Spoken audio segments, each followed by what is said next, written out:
जम्मू कश्मीर में लोकसभा चुनाव का बिगुल बज चुका है, लेकिन अब रोप प्रतिरोप भी लगना शुरू हो चुके हैं। बड़ी सारी चीज़ें निकल कर के सामने आ रही हैं उन लोगों की जो लोकसभा चुनाव लड़ने के लिए नॉमिनेशन फाइल कर रहे हैं। क्या कुछ उन लोगों ने किया है? अब एक दूसरे पर ये आरोप और प्रतिरोप लगना शुरू हो चुके हैं। क्या सबूत होते हैं लोगों के पास, या बिना सबूतों के इल्ज़ाम एक दूसरे पर लगाए जाते हैं? क्योंकि राजनीति है और राजनीति में ये चीज़ें आम हैं। एक दूसरे पर आरोप लगा देना, एक दूसरे को बदनाम कर देना, ये चीज़ें चलती हैं। लेकिन आरटीआई एक्टिविस्ट राजकुमार जो हैं वो इस वक्त हमारे साथ हैं। बहुत बहुत स्वागत है सर हमारे प्रोग्राम में। धन्यवाद। बड़ी चीज़ ये है कि ये जो आरोप आज लगाने जा रहे हैं, उनका ये कहना है कि मैं तथ्यों के आधार पर, सबूतों की बुनियाद पर ये सारी चीज़ें आपके सामने लेकर के आया हूँ, और ये लोकसभा चुनाव में भाग ले रहे हैं। नॉमिनेशन इन्होंने भर दिया है और अब देखते हैं कि आगे ये किन मुद्दों पर इलेक्शन लड़ेंगे, उस पर भी चर्चा करेंगे। पहले ये जान लेते हैं कि आज ये हमारे पास जब आए हैं, ये क्या सबूत लेकर के आए हैं और क्या इल्ज़ाम है और किन पर वो इल्ज़ाम हैं। सबसे पहला मेरा ये सवाल है कि आप कह रहे हैं कि जो लोग लोकसभा चुनाव में भाग लेने जा रहे हैं, उन लोगों की नीयत और उन लोगों की हिस्ट्री जो है वो ठीक नहीं है। कुछ झूठ बोला जा रहा है, कुछ छुपाया जा रहा है, इलेक्शन कमीशन को गुमराह किया जा रहा है, ऐसी बातें आप कह रहे हैं। क्या सबूत हैं आपके पास और कौन लोग हैं वो? देखिए संसार जी, जब एक नोटिफिकेशन होती है किसी के लिए, उसके बाद कोड ऑफ कंडक्ट लग जाता है। और कोड ऑफ कंडक्ट लगने के बाद सरकार के साथ साथ जो कैंडिडेट होता है वो भी बाउंड हो जाता है।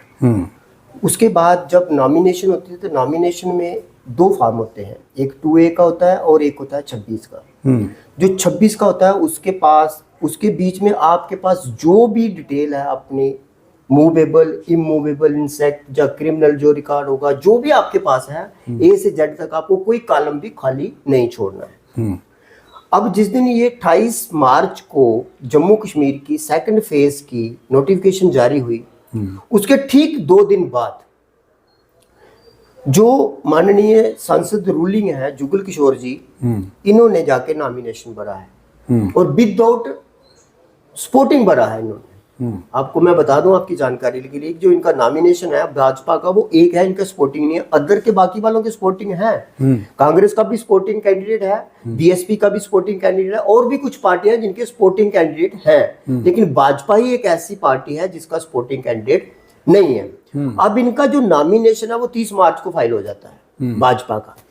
30 मार्च के बाद जब वो फाइल इनकी जो बाहर आती है, जो 26 का एफिडेविट इनका बाहर आता है, उसके मुताबिक जो इन्होंने 2019 का एफिडेविट दिया था, उसके कॉलम 8 में इन्होंने खुद दर्शाया हुआ है कि मेरे ऊपर जो लायबिलिटी है, लोन जो है, एक अपना फर्म इन्होंने बनाई थी जो चंबा में इन्होंने एक प्रोजेक्ट लगाना था, तो उसके तहत इन्होंने एक लोन लिया हुआ है। उसकी लायबिलिटी जो है वो 34,04,85,792 रुपए पेंडिंग शो करा, आउटस्टैंडिंग बताया उन्होंने 2019 में। ये 2019 के उसके 26 के मुताबिक है। अब यही जब हमने कन्वर्ट की तो ये चली गई 2024 में, उसमें जो कॉलम नंबर 8 है उसमें ये चीज लायबिलिटी जो है वो मिसिंग है।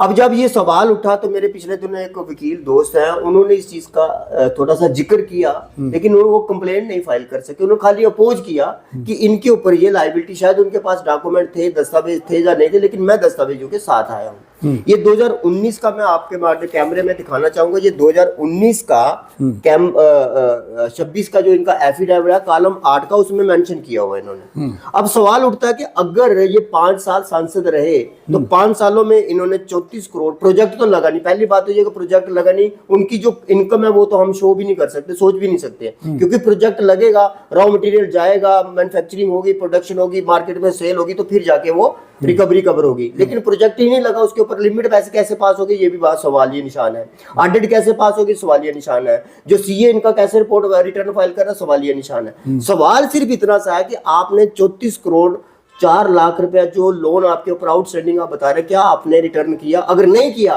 तो फिर 2024 का आपका कॉलम नंबर 8 जो 26 का एफिडेविट का है वो कैसे है? ये एक सवाल उठ गया। उसके बाद जो कॉलम जो नया जो है उसका कॉलम के बीच में, उसके बाद जो है वो एनपीआर इनका अकाउंट हो गया। जब अकाउंट एनपीआर हो गया तो वहां पे क्लियर हो गया कि इनकी जो आउटस्टैंडिंग है वो एज इट इज पेंडिंग है। अब जब एनपीआर अकाउंट हुआ, जो कंसर्न गवर्नमेंट है जहां पे प्रोजेक्ट लगना था, उस गवर्नमेंट ने 2022 में स्टेटमेंट के मुताबिक नोटिस भी जारी किया कि आप 2016 से प्रोसीडिंग है, 2022 हो गया, आपको लास्ट चांस दे रहा है कि आप जो प्लांट को इंस्टॉल कर रहे हैं, लगा रहे हैं या नहीं लगा रहे, क्योंकि उन्होंने तो सरकारी में भी पॉसिबल कि सरकारी लैंड उन्होंने अलॉटमेंट की होगी। लेकिन जब अकाउंट एनपीआर हो गया तो वहां पे क्लियर हो गया कि इनकी आउटस्टैंडिंग जो है वो बैलेंस है। अब वहां पे दो क्वेश्चन आ गए कि वहां पे बैंक ने फ्रॉड किया हुआ है, जब बैंक अपनी रिकवरी को छुपा रहा है, या कि जिन्होंने लोन लिया हुआ है, मैंने ये भी सुना कि जो इनका एक गारंटर है उन्होंने अपनी जमीन भी मार के छोड़ी हुई है वहां पे। अब सवाल उठ गया कि एक के बजाय 3 हो गए। जमीन मार्केज है, कॉलम जो 8 आपका है एफिडेविट 26 का, लोकसभा का न्यू जो है उसमें वो आपका कॉलम जो खाली पड़ा हुआ है। नॉमिनेशन आपका जो है वो फाइल हो गया, एक्सेप्ट हो गया, वो बाद की बात है। लेकिन जो कॉलम आपका वो खाली पड़ा हुआ है। आउटस्टैंडिंग आपकी एज इट इज है। जब आपकी आउटस्टैंडिंग है, जब 2019 में आप ये चीज मेंशन कर रहे हैं कि मेरे ऊपर 34 करोड़ की लायबिलिटीज है, तो फिर आपने विद इन 5 ईयर रिटर्न भी किया है। अगर किया है तो एनओसी जारी कर दीजिए, अगर एनओसी नहीं है तो फिर अकाउंट कैसे एनपीआर हो गया। अब सवाल ये कि जो कानून का प्रोसेस है, जो प्रोविजन ऑफ लॉ है, जो बिजनेस के रूल है, वो तो क्लियर करें ना आप कि अगर आपने पे किया है तो एनओसी दिखाएं, अगर एनओसी है तो फिर अकाउंट कैसे एनपीआर हो गया। क्योंकि दोनों की जो है वो नेग्लिजेंसी पाई जा रही है, जो मिली भगत पाई जा रही है, जिसको आप ट्रीट करना चाहते थे। अगर बैंक की बात है, बैंक रिकवरी नहीं कर रहा, बैंक ने जो है रिकवरी नोटिस भी किए होंगे, अगर नहीं किए हुए हैं तो बैंक की भी यहाँ पे इन्वॉल्विंग शो हो रही है। सवाल ये है कि यहाँ पे एक सोचने वाली बात है, लेकिन हम उस पैटर्न के ऊपर हैं कि हमने देखना कि इलेक्शन की गाइडलाइन क्या कहती है। लेकिन पैसा कहाँ गया? सिर्फ बहुत सेकेंडरी इशू है। मैंने आपको पहले कहा कि वो बैंक के ऊपर भी केस बन जाएगा। आप कह रहे हैं कि जो प्रोजेक्ट था वो नहीं लगा। जी, ये कंफर्म है। वो हिमाचल सरकार भी कह रही है। हाँ, हिमगिरी नाम के नाम से प्रोजेक्ट है, वो नहीं लगा। और यहाँ पर बैंक भी ये नहीं बता रहा है कि पैसा वापस आया है कि नहीं। नहीं, बैंक ने तो जब अकाउंट एनपीआर हो गया तो बैंक की तो क्लियर हो गया ना कि हमारी इनकी आउटस्टैंडिंग है। ऐसे अकाउंट जब एनपीआर जो है नॉन प्रेफरेंस एसेट्स है, उसकी फुल फॉर्म जो है वो नॉन प्रेफरेंस एसेट्स है, ठीक है। अब आपकी परफॉर्मेंस ही नहीं है, एनपीआर हो गया, इस मीन कि आपने पैसा दिया ही नहीं, तो तभी तो आपकी एनपीआर हुआ। तो जब आपका अकाउंट एनपीआर हो रहा है तो फिर तो एनओसी का सवाल ही नहीं ना उठता है। कैसे उठता है सवाल, आप बता दीजिए। मतलब ये वही बात होगी कि बंदा तो मरा है, लेकिन मरा है गोली से, लेकिन बुलेट भी नहीं है और बंदूक भी नहीं है। अब आप जो सबूत और कागजात लेकर के आए हैं, ये कागजात क्या कहते हैं? सर, कागजात तो क्लियर बोल रहे हैं उनके खिलाफ, उन्होंने तो अपने हाथों से लिखा हुआ ना, ये एफिडेविट उनका है, और इसी एफिडेविट के ऊपर तो वो जीते हैं। 5 साल वो संसद में रहे हैं, उन्होंने अटेंडेंस डाली है। कहां से मुकरने की गुंजाइश बची है? अब सवाल उठ रहा है कि 2 चीजों के ऊपर, एक तो लायबिलिटी है, लायबिलिटी तो उन्हीं को देनी है, जो गारंटर है उसको देनी है या इसको देनी है। हमारा सवाल जो मार्क ऑफ क्वेश्चन है, जो मेरी ग्रीवियंस या मेरी कंप्लेंट है, वो है उनके ऊपर 26 के कॉलम 8 के ऊपर कि क्या आपके पास ये लायबिलिटी पेंडिंग थी या नहीं थी। अगर नहीं थी तो आप एनओसी बता दीजिए, और अगर पेंडिंग थी तो आपने ये गलत information honourable election Commission of India को क्यों दिया और आरओ को मिसगाइड क्यों किया। अभी नॉमिनेशन जो है फाइल हुआ है, एक्सेप्ट नहीं हुआ है, और उसके बाद जो है वो अगला प्रोसेस देखते हैं हम। लेकिन आपने ये कंप्लेन फाइल करने में इतना समय क्यों लिया? आप आरटीआई एक्टिविस्ट हैं, आपके पास हो सकता है ये कागजात पहले के हों, क्यों पहले ये आपने सवाल नहीं पूछे? देखिए संसार जी, सवाल पूछने का और कार्रवाई करने का एक समय होता है। अब मैंने आपको स्टार्ट में बोला कि नोटिफिकेशन जो है वो 28 मार्च को या 30 मार्च को जो है मेरे पास ये डॉक्यूमेंट आया है। 30 मार्च से पहले मैं कैसे एलिगेशन प्रूव कर पाता हूं कि आपकी लायबिलिटी है या नहीं है? अगर आप आरटीआई एक्ट में जाएंगे तो उसमें सेक्शन 8 जो है वो बिजनेस को अलाउड नहीं कर रहा है इन्फॉर्मेशन के लिए, बैंक मुझे इन्फॉर्मेशन देगा नहीं। अब मेरे पास एक यही विकल्प था कि मैं इनके नॉमिनेशन को वेट करूं। अब नॉमिनेशन फाइल हुआ तो एफिडेविट आ गया मेरे पास, ये तो मेरे पास पहले ही पड़ा था, 2019 का तो पहले पड़ा था, लेकिन 2024 का भी चाहिए था मुझे क्रॉस मैच करने के लिए।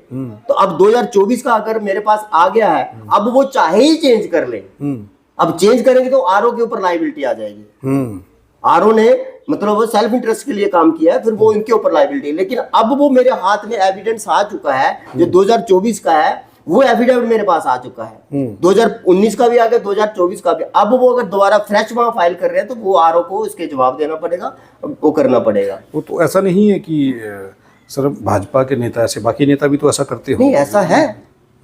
देखिए मेरे पास जो एविडेंस आता था, मैं आपकी जानकारी के लिए बता दूं, मैंने रमन भल्ला जी की इलीगल इंक्रोचमेंट है, उनका लोन है, उनका गेट है, मैंने उसकी भी complaint before the RO file की हुई है। अब उन्होंने उसके ऊपर मेंशन की है या नहीं की, डिफॉल्टर तो है ना।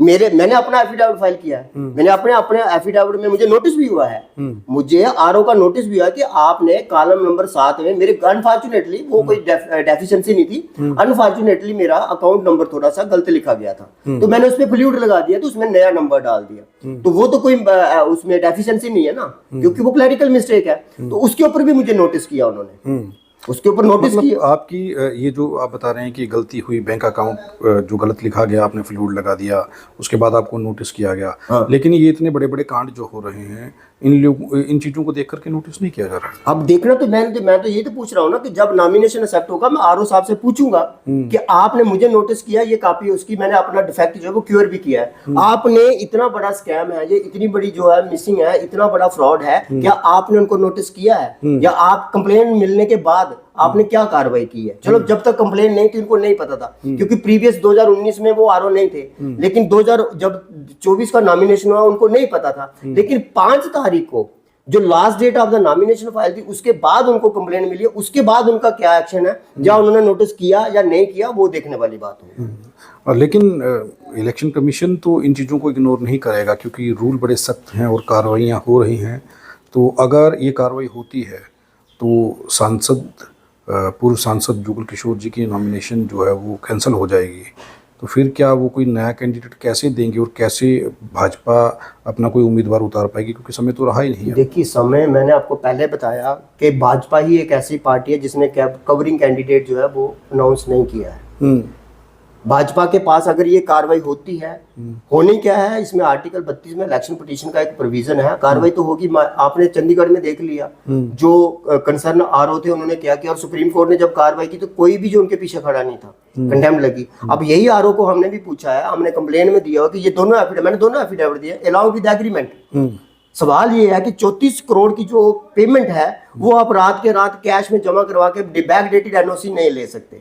जब भी होगी ये ट्रांजैक्शन होगी, अगर 1 रुपया भी बकाया हुआ, 1 रुपया भी बकाया हुआ बैंक की आउटस्टैंडिंग, तो कॉलम 8 जो है वो डिफॉल्टर हो जाएगा। लेकिन आप एनपीआर भी तो बता रहे हैं, अकाउंट एनपीआर। सर एनपीआर जो है वो तो 10 रुपए की भी तो हो सकती है, एनपीआर तो 100 रुपए की भी हो सकती है।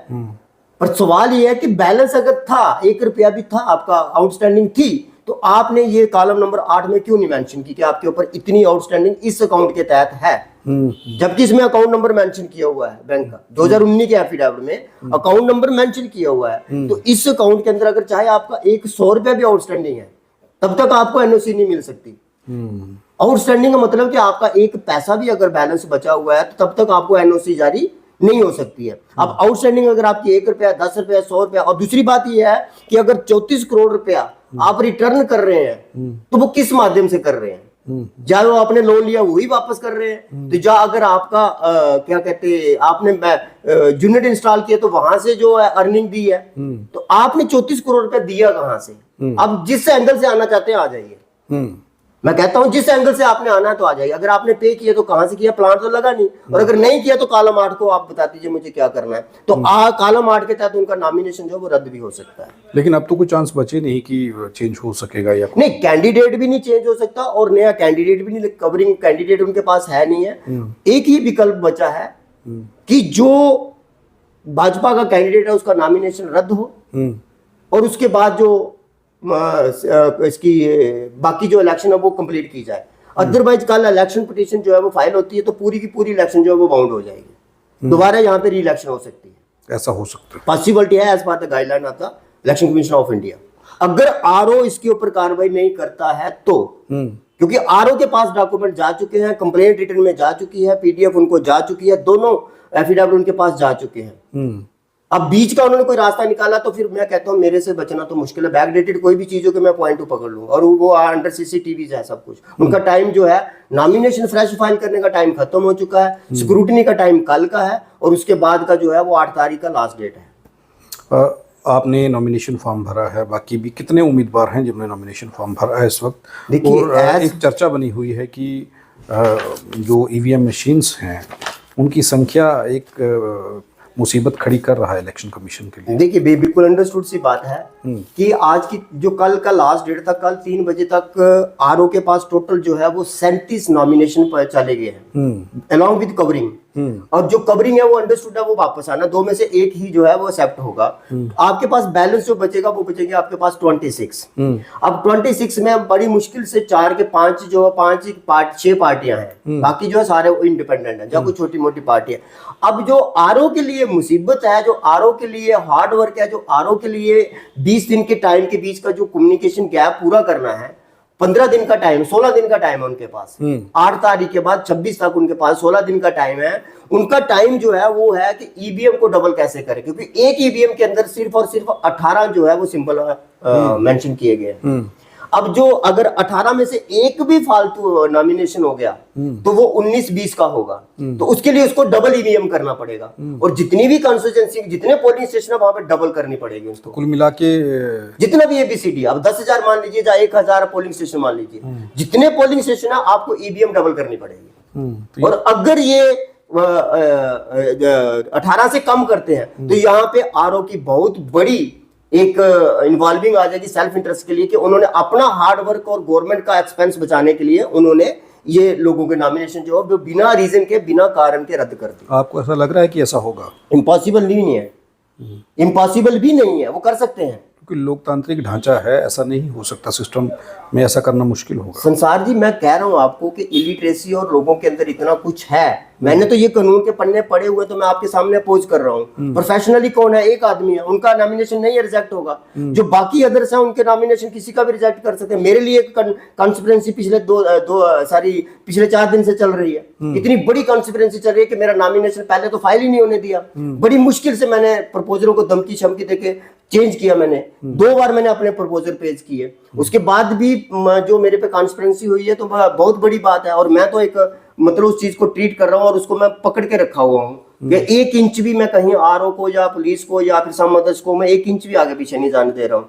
क्योंकि मेरे पास तो इलेक्शन पिटीशन आर्टिकल 32 का प्रोविजन है और चंडीगढ़ में आपने सब कुछ देख लिया क्या हुआ। आप कह रहे हैं आप आगे पीछे नहीं जाने दे रहे? मैं नहीं जाने दे रहा हूँ, मैं सीधी बोल रहा हूँ कि मैं अपने लिए पूरा प्रिपेयर हूँ कि अगर आपने ये गलती की है तो आपको जवाब देना पड़ेगा। लेकिन आपने ये बताया कि 37 कैंडिडेट हैं। जी हाँ, 37 नॉमिनेशन है, कैंडिडेट की नॉमिनेशन जो फाइल हुए हैं वो 37 हैं जी। आप ये कह रहे हैं कि उनमें से काफी सारों को निकाल करके टोटल 18 किए जाएंगे? देखो, 18 मैं इसलिए कह रहा हूँ कि मैं ये नहीं कह रहा हूँ, हो सकता है उन्होंने तैयारी कर रखी हो, आरओ ने तैयारी कर रखी हो, इलेक्शन कमीशन ऑफ इंडिया ने तैयारी कर रखी हो, क्योंकि जिस दिन से नॉमिनेशन आ रहे हैं, अब 3 तारीख को 4 तारीख लास्ट थी, 3 तारीख को उनके पास 21 नॉमिनेशन आ चुके थे। अब बड़ी बात यह है कि आरओ ने डेफिशिएंसी नोटिस कितने लोगों किया वो देखने वाली बात होगी, और डेफिशिएंसी के बाद जो ऑब्जेक्शन थे वो कितनों ने क्योर किए वो देखने वाली बात होगी। उसके बाद जो रेस्ट ऑफ बचते हैं उनमें से वो देखने वाली बात होगी, क्योंकि नॉमिनेशन फीस तो सबने भरी है ना। जो कैटेगरी होगा वो 12.5 वाला होगा, बाकी वालों ने तो 25,000 दिया हुआ है। अब जिसका वो इलीगली या किसी तरीके से रिजेक्ट करते हैं, सवाल इस पर टाइम उठ रहा है कि जो ईवीएम की जो सिंबलिंग कैपेसिटी है वो 18 की है और कैंडिडेट हो गया आपके पास 28। अंडरस्टूड बात, आप कितने रिजेक्ट करोगे? लेकिन आप इतने दावे से कैसे कह सकते हैं कि ऐसा हो सकता है?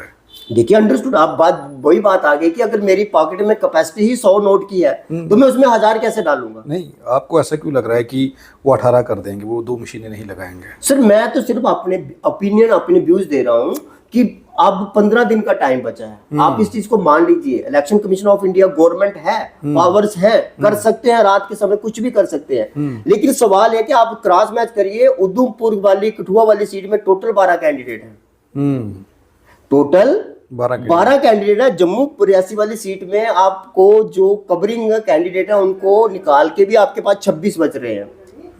कितने आपको रिजेक्ट करोगे, कितनों को आप एक्सेप्ट करोगे? That is the question.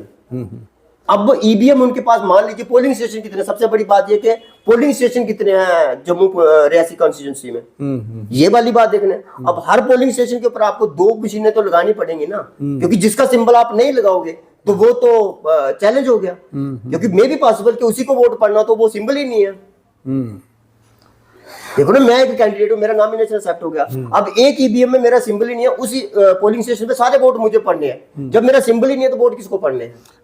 मेरा एक सवाल ये है कि आपने सब पर सवाल उठाए, आप पर भी तो सवाल उठ रहे होंगे। मेरे पे है, मेरा नॉमिनेशन देख लीजिए, मैंने अपनी तीनों एफआईआर मेंशन की है, और उसके साथ जो उसके साथ हाई कोर्ट की प्रोसीडिंग है 482 है, वो मैंने साथ मेंशन की है। सीआरपीसी की 482 पेंडिंग पड़ी हुई है। मेरा एफिडेविट देख लीजिए, सिर्फ एक डेफिशिएंसी है, वो रिटर्न में नोटिस आ गया। अब जो डेफिशिएंसी फाइल भी नहीं कर सकते आरओ, उसमें सिंबल है कि आपने कॉलम नंबर 7 में एक पॉइंट के ऊपर आपने बैंक अकाउंट जो मेरा गलती से, वो कारण रद्द का कारण नहीं हो सकता।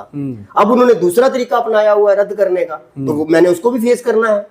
उन्होंने एक बहुत स्ट्रॉन्ग तरीका अपनाया मेरा नॉमिनेशन रद्द करने का, लेकिन ऊपर वाले की मर्जी है वो क्या करता है, लेकिन मैंने उसको पकड़ लिया। एक तो आप किन मुद्दों पर इलेक्शन जो है वो लड़ने जा रहे हैं, क्या एजेंडा है आपका, किन मुद्दों पर आप लड़ेंगे, और इसमें एक चीज़ ये है कि जिन पार्टियों के, जिन कैंडिडेट्स के सामने आप खड़े हो रहे हैं या जिन पार्टियों के सामने खड़े हो रहे हैं, उनके पास बहुत बड़ा नेटवर्क है, उनके पास टीम है, उनके पास इस सारे तंत्र को चलाने का बंदोबस्त है।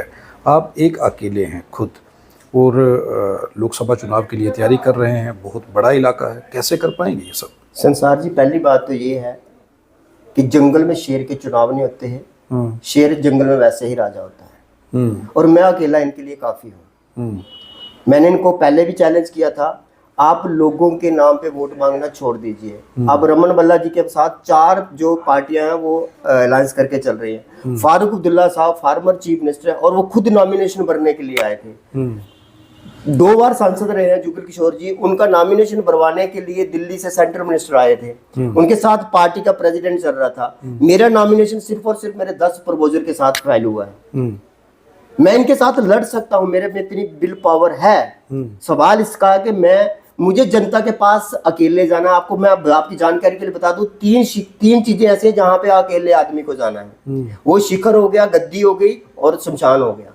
इन तीनों जगह इंसान को अकेले जाना है, और जब भी मेरे पास वोटर आएगा वो बिना हिचक हिचक के मेरे पास आएगा। मेरी कोई सिक्योरिटी नहीं उनको रोकेगी, मेरे लिए उनको अपॉइंटमेंट नहीं लेनी पड़ेगी। सिर्फ ये है कि मैं अपने वोटर से कहूंगा कि जो कुदरत का निजाम है वो मुझे आप 6 घंटे सोने के लिए दे दीजिएगा। ये चीज़ें तो सारे नेता कहते हैं। कई नेताओं ने कहा मैं सिक्योरिटी नहीं लूँगा, अगर लूँगा तो लोगों को नहीं रोकूंगा, मैं बड़े बंगले में नहीं रहूँगा, मैं सब लोगों से मिलूँगा। कई नेता तो ये कहते थे कि मैं जिस गांव में हूँ उसी गांव में रहूँगा लोगों में, लेकिन जैसे मैं आपको जीतने के बाद ये सब बदल जाता है। मैं इसका सबूत देता हूँ आपको। आप संसद जी के पास जाइए, बोलिए जी राजकुमार ने आपसे पूछा है कि जो आपका केवी स्कूल का 10 बच्चों का कोटा था वो लास्ट ईयर क्यों कैंसिल हुआ, ये पूछिए जाके उनको। I was the contested candidate of Lok Sabha 2014। जब वो मेरे को ही मिसगाइड कर रहा है, मेरे को ही मतलब इग्नोर कर रहा है, तो आम जनता को क्या करेगा वो? ये मेरे पास सबूत है। और अगर मैं सांसद साहब को चैलेंज करता हूँ, आप आइए मेरे सामने, मैंने आपको फोन किया, उसके बाद आपने मेरे टेलीफोन को, मेरे नंबर को ब्लॉक किया है, और मैं सिर्फ एक मैटर को ट्रांसफर के लिए गया था, ना कि फुल फ्लैज के लिए गया था। मेरा एक बच्चा था, उसकी सिलेक्शन केवी स्कूल में हो गई, उसको थोड़ा दूर पड़ रहा था। मैंने कहा मुझे दूसरे स्कूल में, आपके पास कोटे की 10 सीटें हैं, मुझे मेरी सीट जहां से आप ले लीजिए, मुझे उस बच्चे की सीट है उस स्कूल में दे दीजिए। लेकिन उन्होंने नहीं दिया और उल्टा मेरे को ब्लॉक कर दिया। वो आम जनता के लिए क्या करते होंगे इसका सबूत मेरे पास है। लेकिन कैसे विश्वास करे जनता आप पर कि आप जीतने के बाद नहीं बदल जाएंगे, अगर जीतते हैं तो? क्योंकि टीम आपके पास है नहीं, हर बूथ पर बिठाने के लिए लोग आपके पास हैं नहीं, प्रचार सामग्री जो है वो कितने की आती है और कितने पैसे चाहिए, पैसे का कोई बंदोबस्त है या कोई ऐसा सिस्टम है जिससे आप लड़ पाएंगे? बहुत सारी चीज़ें चाहिए। मैंने उस दिन भी कहा था, आज भी कह रहा हूँ कि दिल्ली के अंदर आपने सब कुछ देखा। अब एक इंडिपेंडेंट कैंडिडेट है, जब आप देख लीजिए, आप ओवरऑल नोटिफिकेशन का, ये तो हमको नॉलेज है कि 2024 में इलेक्शन ड्यू हो रही है। ओवरऑल आप देख लीजिए, ओवरऑल नोटिफिकेशन के बाद कितना टाइम मिला आपको? हार्डली आपको 45 डे मिल रहे हैं। जो नेशनल पार्टी है उसके पास सिर्फ और सिर्फ एक चीज है, वो है सिंबल। उसको सिंबल की जरूरत नहीं है। वो जहां भी जाएगा, किसका? भाजपा का कैंडिडेट है, उसका कमल का फूल है। किसका कैंडिडेट है? कांग्रेस का है, उसके पास पंजा है। किसका कैंडिडेट है? बीएसपी का, उसके पास हाथी है। मैं एक इंडिपेंडेंट हूं, मेरे को वेट करना है 8 तारीख तक, मुझे सिंबल मिलेगा 8 तारीख तक। लेकिन आज की आपकी जानकारी के लिए बता दूं, सोशल मीडिया ने हम जैसे लोगों के लिए इतना काम कर दिया कि आप घर में बैठ के एक बटन दबाइए और जितनी आपकी कॉन्स्टिट्यूएंसी है वो वहां आपका आराम से सिंबल पहुंच जाएगा। रही बात मेरी पॉलिसी की, मेरी मैनिफेस्टो की, मेरी पॉलिसी है जो वो हमेशा जनता के हित में रही है, सरकार के खिलाफ रही है, और जो मेरा मेन एजेंडा है वो है अगेंस्ट द करप्शन। मैं हमेशा करप्शन पे लड़ा हूँ, करप्शन के ऊपर ही मेरी लाइफ स्पॉइल्ड हुई है, करप्शन का पीछा करते हुए मैं सर्वाइवल लाइफ जी रहा हूँ, करप्शन के ऊपर ही देश बहुत बड़ी उसमें परेशानी में उलझता हुआ चला जा रहा है। आज आपने देखा ऑनरेबल सुप्रीम कोर्ट ने जो इलेक्शन बॉन्ड है उसके ऊपर निकाला, इलेक्शन बॉन्ड में कितना बड़ा स्कैम हो गया। आपको पता होगा इलेक्शन बॉन्ड में कितना बड़ा स्कैम सामने है। क्यों? जो अटॉर्नी जनरल ने कहा कि हम आपको जो एसबीआई ने ये कहा कि हम जो डिटेल है वो आपको 4 जून के बाद देंगे, जबकि सुप्रीम कोर्ट ने जब कंडेम्ड का नोटिस किया तो वो एक ही दिन में कैसे आ गया? आप इस बात को मानते हैं कि उनके पास रिकॉर्ड था, बट वो सिर्फ इलेक्शन को डिले करना चाहते थे। और यही जो है ऑनरेबल सुप्रीम कोर्ट ने देश हित में काम किया। मैं सैल्यूट करता हूं honourable chief justice of India को कि उन्होंने ये काम किया। उनको पता था, ऑनरेबल चीफ जस्टिस को पता था कि ये डाटा एसबीआई के पास है, अगर मैं कंडेम्ड में ले जाता हूं उसको देना पड़ेगा, और दिया। जब उन्होंने कंडेम्ड मेंशन की तो एसबीआई ने 1 दिन में दिया, और 2 दिन के अंदर इलेक्शन कमीशन ऑफ इंडिया ने इतना बड़ा डाटा जो है वो अपलोड भी किया। तो वो कहां से आ गया? बिल्कुल 4 जून की क्या नौबत आ गई? कोर्ट ने पूछा कि जो आप 4 जून के लिए बोल रहे तो आप तो 24 घंटे में लेके आ गए। अच्छा, एक चीज़ बताइए, अब आखिरी सवाल ये है कि ईवीएम के इलेक्शंस को आप कैसे देखते हैं कि अगर ईवीएम से वोटिंग होती है, कितना भरोसा है ईवीएम? देखिए, जो भी इंफ्रास्ट्रक्चर है वो सरकार के पास होता है। अब फॉरेन ने भी कह दिया, जो हमारे इंजीनियर हैं जो इसको मैनिपुलेट करते हैं, एक आईएएस ऑफिसर है, उन्होंने नौकरी भी छोड़ दी इस मामले में। आपको पता होगा कि ईवीएम जो है वो विदाउट वीवीपैट जो है वो इनकम्प्लीट है। अगर तो आपने ईवीएम से चुनाव कराना तो आपको वीवीपैट लगाना पड़ेगा, ताकि जब आप वोट डालो उसी टाइम आपको रिसीप्ट मिल जाए। कम से कम जो वोटर है वो सेटिस्फाइड हो जाएगा, मेरा वोट जो जिसको मैंने कास्ट किया उसी को गया है। अदरवाइज आपने ईवीएम को आप खोल के देखिए, उसके ऊपर एक ब्लैक शीशा लगा हुआ है। उसका रीजन क्या है? एक स्लिप निकलती है और वो एक स्लिप उधर ही लटक के रह जाती है, क्योंकि बाहर वोटर को दिखती नहीं है काले शीशे में, और वही जो पहली स्लिप वहां पे अंदर लटकी हुई है वही लटकी रहेगी ईवीएम के अंदर। और वीवीपैट जो है वो वोटर को उसी हाथों हाथ में साथ में स्लिप देता जाएगा कि जिसको आपने वोट कास्ट किया उसकी रिसीप्ट है। मतलब वीवीपैट का ये मतलब कि आपको रिसीप्ट मिल रही है कि आपने जिसको वोट कास्ट किया वो है। रही बात बैलेट पेपर की, बैलेट पेपर के अंदर भी धांधलियां होती है, लेकिन उसमें गुंजाइश कम होती है। गुंजाइश क्यों कम होती है? मान लीजिए आपके पास 1000 पोलिंग स्टेशन है, तो आपके पास 1000 क्या 2000 पेटियां भी हो सकती है, क्योंकि बैलेट पेपर है तो एक ट्रंक में आएगा नहीं आएगा, जब पेटी में आएगा नहीं है। लेकिन यहाँ पे ये है कि पेटियां भी चेंज, अगर पेटी चेंज हो सकती है, ईवीएम मशीन तो छोटी है, लेकिन ईवीएम मशीन जो है उसके अंदर वोट जो है वो मैनुअल नहीं होते, उसके अंदर फिगरिंग होती है, काउंटिंग होती है। लेकिन वो काउंटिंग जो पहले फिक्स हुई होती है। चलिए राजकुमार जी, हम उम्मीद करते हैं कि आप इस लोकसभा चुनाव में भाग ले सकें, और जिन मुद्दों पर आप बात कर रहे हैं और जो पब्लिक को आश्वासन आप हमारे चैनल के माध्यम से दे रहे हैं, इन पर आप खरा उतरेंगे, क्योंकि ये रिकॉर्ड रहेगा। अगर आप जीतते हैं उसके बाद अगर आप बदले तो जनता सवाल पूछेगी, क्योंकि पहले भी कई नेता रहे हैं। देश के प्रधानमंत्री ने 50 दिन मांगे, फिर 100 दिन मांगे, फिर 5 साल मांगे, अब फिर 5 साल मांग रहे हैं। बदल जाते हैं लोग सत्ता में आने के बाद। नहीं संसार जी, मैं एक बात कहूँगा जाते जाते, हाँ, कि पूरे जितने भी कैंडिडेट होंगे 26 के नीचे होंगे और 18 से ऊपर होंगे, ये अंडरस्टूड बात है।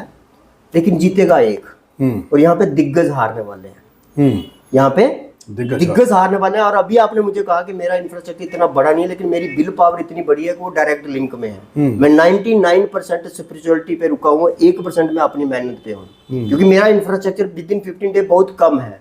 लेकिन सवाल है कि जहाँ दिग्गज गिरेगा तो मैं उसके ऊपर गिरूंगा, ये गारंटी देता हूं आपको। और आपकी जानकारी के लिए बता दूं, 2014 में एक सिंगल इंडिपेंडेंट हूं जो मोदी वेव के अंदर, जहां पत्ता भी जीता है, पत्ता का मतलब समझे, उस टाइम इतनी वेव थी कि पत्ता भी जीता है, वहां पे भी मैं इंडिपेंडेंट टॉपर था। और खाली रजौरी जैसे डिस्ट्रिक्ट में मैंने 1500 बोल दिया। अजीत कुमार साहू ने वहां पे वोटिंग भी चेंज की और कैंडिडेट को भी अंदर नहीं जाने दिया था। और इसका सबूत जो है वो ऑनरेबल एडवोकेट जलवेरिया जी हैं। He was the candidate of the 2014।